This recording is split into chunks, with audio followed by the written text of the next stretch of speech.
Subscribe channel Truth.id dan aktifkan lonceng notifikasi untuk mendapatkan informasi seputar live streaming dan video khotbah terbaru. Posisi tombol subscribe berada di kanan atas channel kami dan jangan lupa nyalakan loncengnya.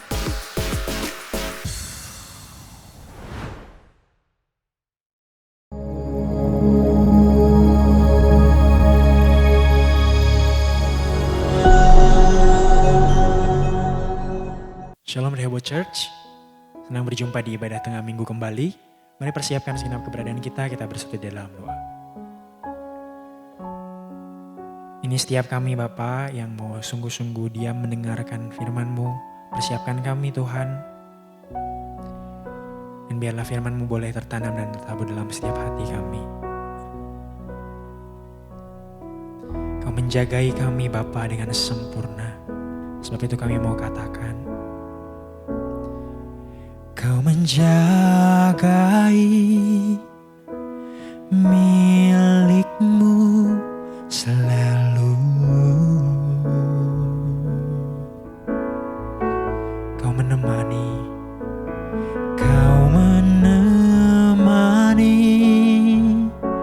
kesayangan-Mu selalu.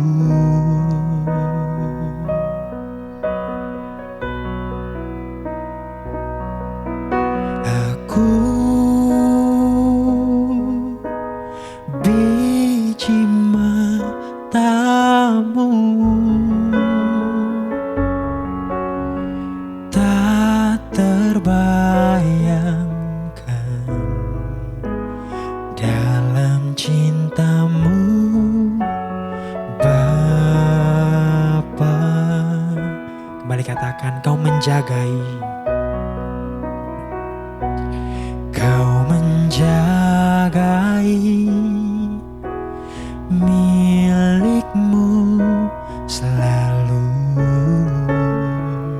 Kau menemani Tuhan. Kau menemani kesayangan-Mu selalu.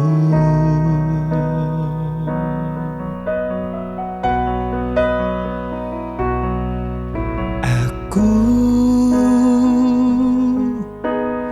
biji mata-Mu tak terbayangkan dalam cinta-Mu Bapa. Hari esokku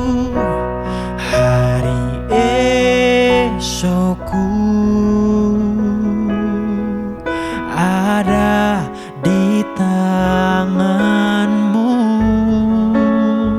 Bahkan masa depan kami, masa depanku ada di benak-Mu.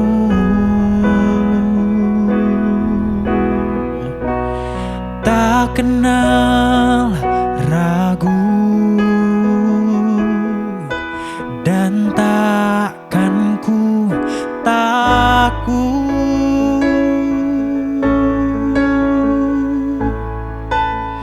Jalan ceritaku sempurna dalam-Mu. Mari dengan teduh katakan, hari esokku. Hari esokku ada di tangan-Mu.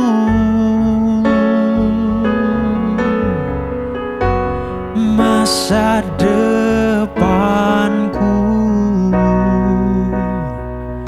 ada di benak-Mu.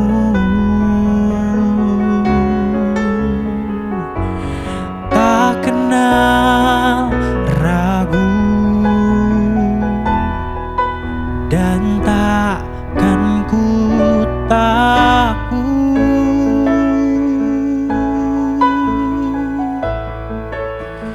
Jalan Jalan ceritaku sempurna dalam-Mu. Sekali katakan, hari esokku, hari esokku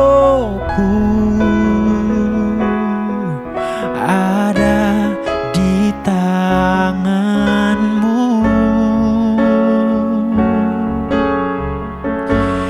Masa depanku ada di benak-Mu.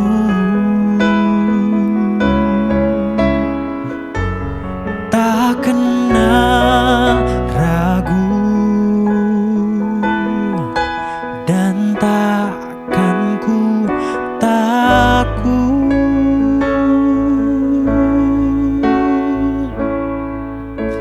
Jalan ceritaku sempurna dalam-Mu. Jalan ceritaku, jalan ceritaku sempurna dalam-Mu. Dengan yakin katakan, jalan ceritaku, jalan ceritaku sempurna dalam-Mu.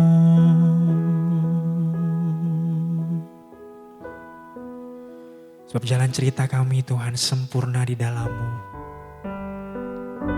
Karena itu hari ini, esok dan selamanya, kami mau taruh segalanya dalam genggam tangan kasih-Mu.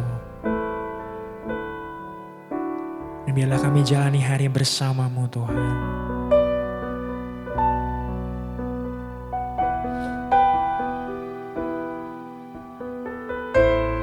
Mari bersama katakan,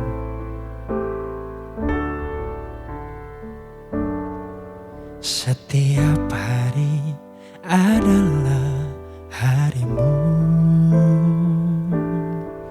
Setiap waktu adalah waktu-Mu. Tak ada tempat bagiku karena Engkau penuhi ruang hidupku. Dengan yakin katakan, setiap hari, setiap hari adalah hari-Mu. Setiap waktu adalah waktu-Mu. Tak ada tempat bagiku karena Engkau penuhi ruang hidupku. Hari ini, nanti dan selamanya, ku memilih Engkau, hanya Engkau saja. Dalam suka, dalam duka, tetap Engkau yang ku cinta. Hari ini, nanti dan selamanya, ku mengikat janji melayani-Mu saja. Walau sukar, walau berat, tetaplah Engkau yang ku cinta. Katakan, hari ini, hari ini, nanti dan selamanya, ku memilih Engkau, hanya Engkau saja. Dalam suka, dalam duka, tetap Engkau yang ku cinta. Hari ini, nanti dan selamanya, ku mengikat janji melayanimu saja. Walau sukar, walau berat, tetaplah engkau yang ku cinta. Katakan dengan sungguh hari ini, nanti dan selamanya, ku memilih engkau, hanya engkau saja. Dalam suka, dalam duka, tetap engkau yang ku cinta. Hari ini, nanti dan selamanya, ku mengikat janji melayanimu saja. Walau sukar, walau berat, tetaplah engkau yang ku cinta. Walau sukar, walau sukar, walau berat, tetaplah engkau yang ku cinta. Walau sukar, walau berat, tetaplah engkau yang ku cinta.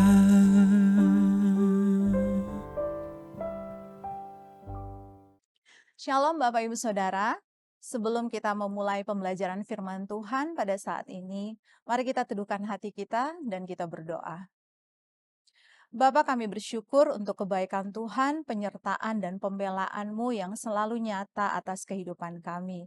Terima kasih Tuhan, saat ini kami buka hati kami rindu belajar kebenaran firman Tuhan, dan apa yang kami pelajari hari ini tidak berlalu begitu saja, tetapi tetap tinggal di dalam hati dan hidup kami. Sehingga kami bukan hanya menjadi pendengar, tetapi jadi pelaku firman Tuhan, kami menjadi berkat bagi sesama kami, dimanapun Tuhan tempatkan kami.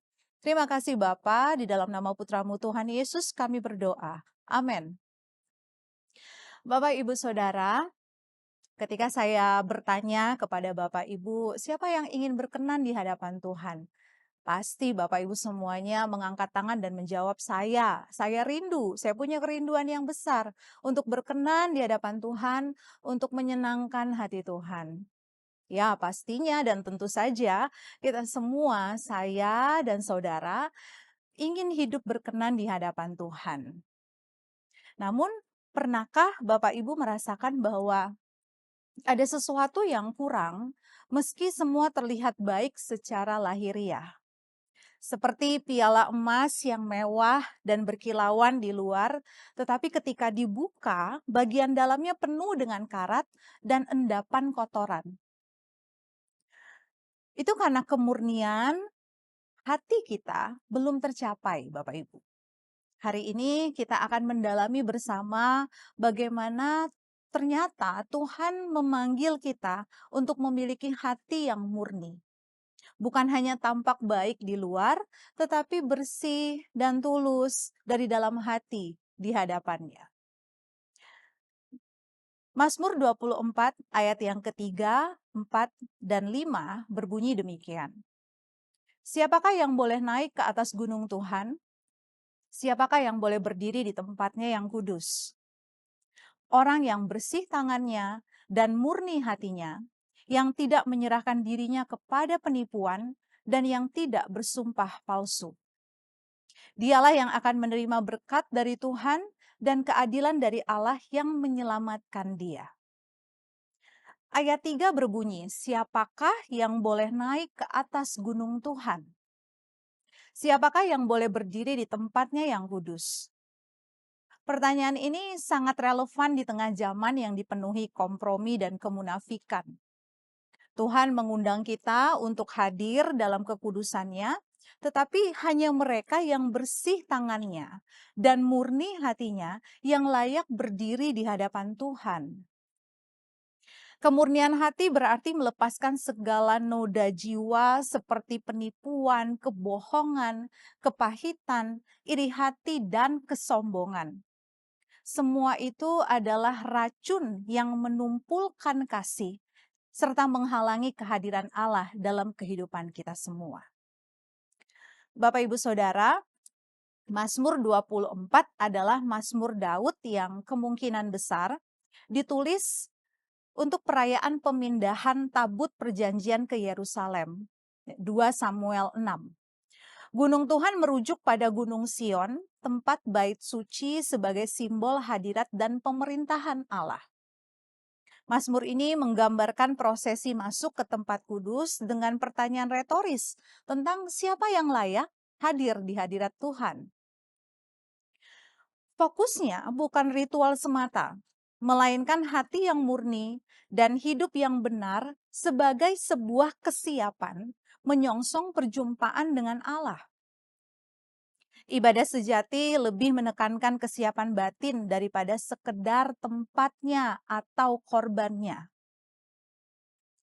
Dua kualitas utama yang ditonjolkan dalam ayat ini adalah tangan yang bersih dan hati yang murni.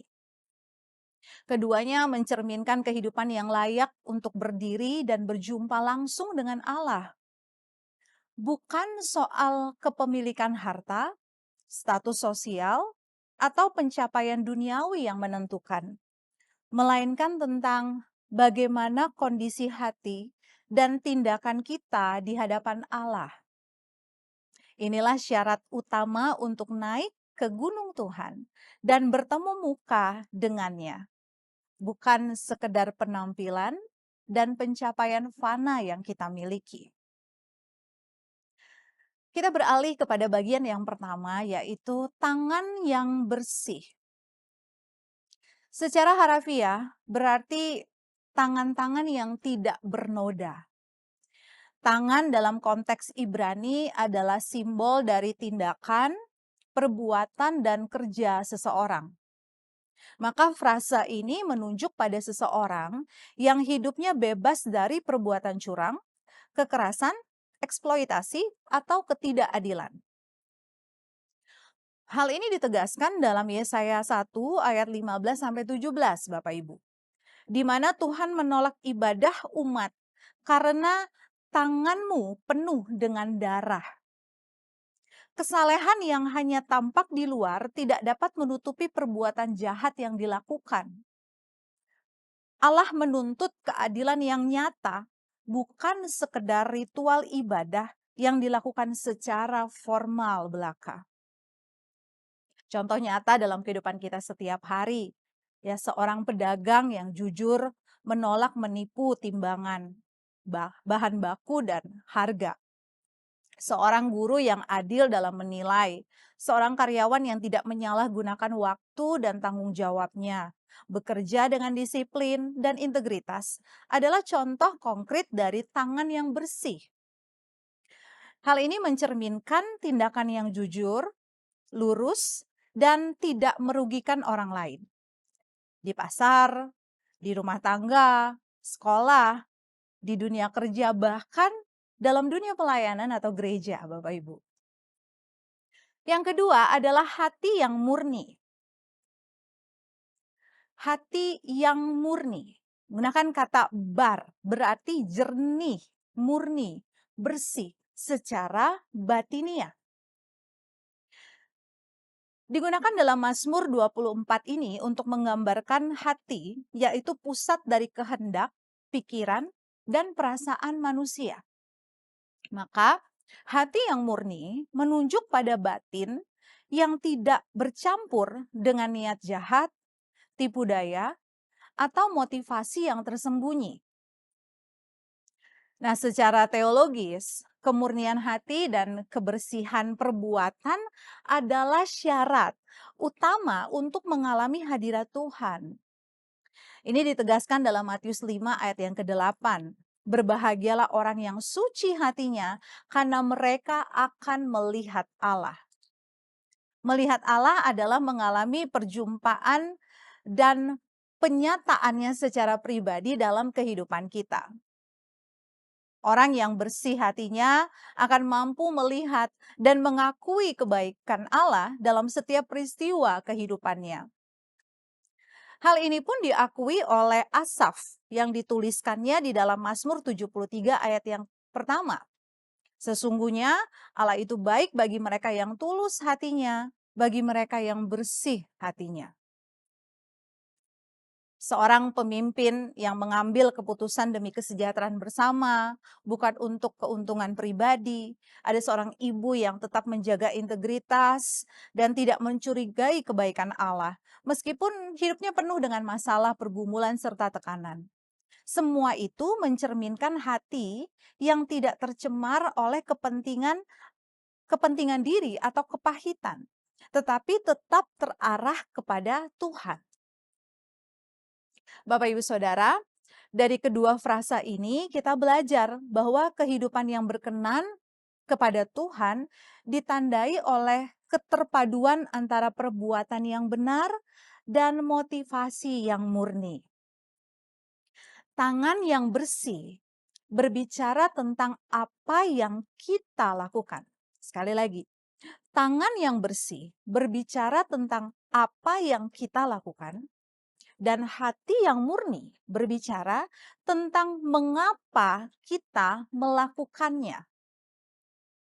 Keduanya tidak bisa dipisahkan. Dua sisi dari kehidupan yang berkenan di hadapan Tuhan. Perbuatan yang benar tanpa hati yang tulus bisa menjadi munafik. Sebaliknya, niat yang baik tanpa tindakan nyata adalah iman tanpa buah kehidupan yang dinikmati sesama. Ibadah yang sejati bukan hanya dilakukan di mimbar atau ketika kita beribadah, berliturgi, tetapi justru diwujudkan dalam seluruh aspek kehidupan kita. Dalam keluarga, pekerjaan, pelayanan, dan dalam kehidupan bermasyarakat. Dengan tangan yang bersih dan hati yang murni, kita tidak hanya menaiki gunung Tuhan, Mazmur 24 ayat yang ketiga, tetapi juga menghadirkan wajah Allah, wajah Elohim Yahweh yang kita sembah kepada sesama kita. Bapak Ibu, dalam perjalanan menuju hidup yang memancarkan wajah Allah, kita tidak dapat menghindari proses pemurnian yang seringkali menyakitkan dan sangat melukai daging kita. Allah mengizinkan setiap peristiwa kehidupan yang pahit memurnikan hati dan membersihkan hidup kita. Hati yang murni dan tangan yang bersih bukanlah hasil dari usaha manusia semata. Tidak secara instan, Bapak Ibu. Kita dapatkan hanya dengan memenuhi jadwal ibadah di gereja setiap minggu atau bahkan setiap hari, melainkan buah dari proses pemurnian yang Tuhan kerjakan dalam kehidupan kita. Seperti emas yang dimurnikan dalam nyala api. Bayangkan seorang pandai emas yang sedang memurnikan logam mulia. Ia memasukkan bongkahan emas mentah ke dalam tungku bersuhu sangat tinggi. Ya, proses ini tidak terjadi hanya sekali, namun berkali-kali.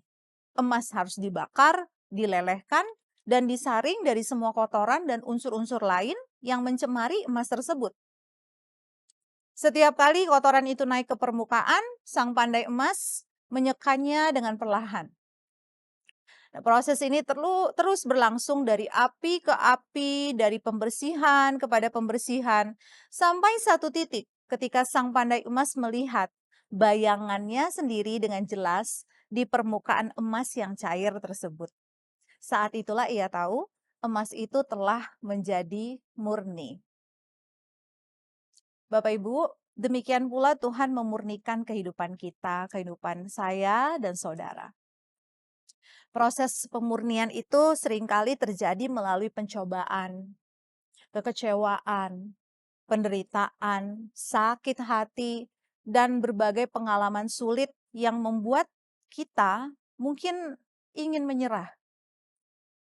Dalam semua itu, Tuhan sedang bekerja, membakar dan menyingkirkan segala hal yang tidak sesuai dengan kekudusannya.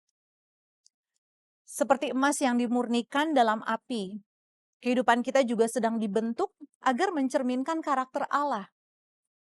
Semakin terang cahaya Allah menyinari hidup kita, semakin jelas pula kita dapat melihat ruang-ruang gelap dalam hati kita yang perlu dan harus dibersihkan.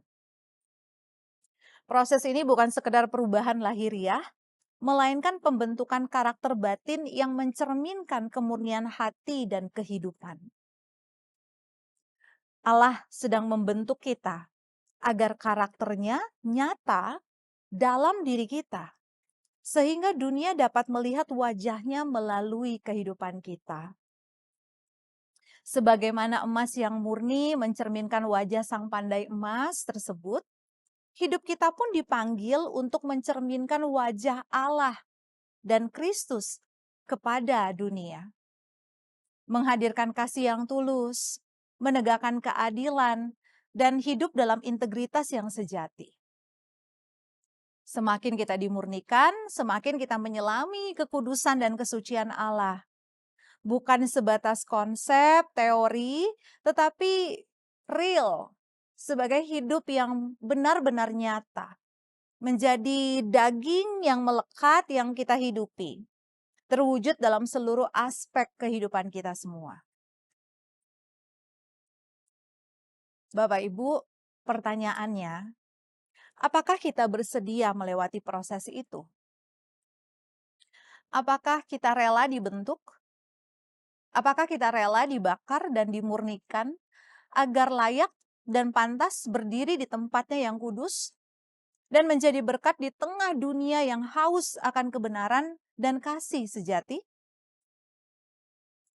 Pastinya kita harus melalui jalanan yang sulit, terjal, dan berbatu. Bahkan kadang dikelilingi jurang. Jalan salib bukanlah jalan yang nyaman, tetapi itulah jalan yang membawa kita kepada kehidupan yang sejati, kepada karakter Kristus yang terbentuk dalam diri kita. Bapak, Ibu, Saudara, kita dipanggil untuk memiliki kemurnian hati dan kesucian hidup. Bukan karena kita sudah sempurna, tetapi karena kita sedang menapaki jalan kekudusan, jalan kesempurnaan, jejak langkah Tuhan yang kudus yang kita tapaki setiap hari. Hati yang murni bukan sekedar bersih dari dosa, tetapi adalah hati yang tidak terbagi, yang sepenuhnya terpaut kepada Tuhan, tanpa dicemari dengan motivasi egois, kepentingan pribadi, atau pencitraan rohani. Hati yang murni adalah hati yang jujur di hadapan Tuhan, yang terus terbuka untuk dikoreksi, diajar, dan dibentuk. Kesucian hidup bukanlah legalisme, melainkan buah dari kasih. Kita hidup kudus karena kita benar-benar menantikan, merindukan, dan mengasihi Allah. Bapak, Ibu, Saudara, sejak dahulu orang-orang yang sungguh-sungguh merindukan Allah itu tahu bahwa hidup yang murni dan kudus adalah syarat untuk mengalami hadirat Tuhan. Gerakan Puritan pada abad ke-16 dan 17 menjadi contoh nyata dari kerinduan akan kemurnian dan kesucian hati yang sejati serta konsisten. Meski kaum Puritan mengalami penderitaan dan penganiayaan karena iman mereka terhadap Kristus. Seorang yang bernama John Piper mengatakan orang yang suci hatinya adalah mereka yang bebas dari kepalsuan. Seluruh hidup mereka baik di depan umum maupun dalam pribadi. Terbuka, transparan di hadapan Allah dan sesama manusia. Bapak Gembala Rohani, Bapak Rohani kita, Bapak Pendeta Dr. Erastus Sabdono menekankan bahwa kesucian hati adalah inti kehidupan Kristen sejati. Kesucian bukan hanya menjauhi dosa secara lahiriah, tetapi menyangkut hati yang tulus, tidak memiliki motivasi tersembunyi, dan sepenuhnya terpaut pada Allah. Dalam khotbahnya yang berjudul Merajut Kesucian, Bapak Ibu Saudara, ia mengajarkan bahwa kesucian itu harus dirajut setiap saat melalui perkataan, pikiran, dan tindakan.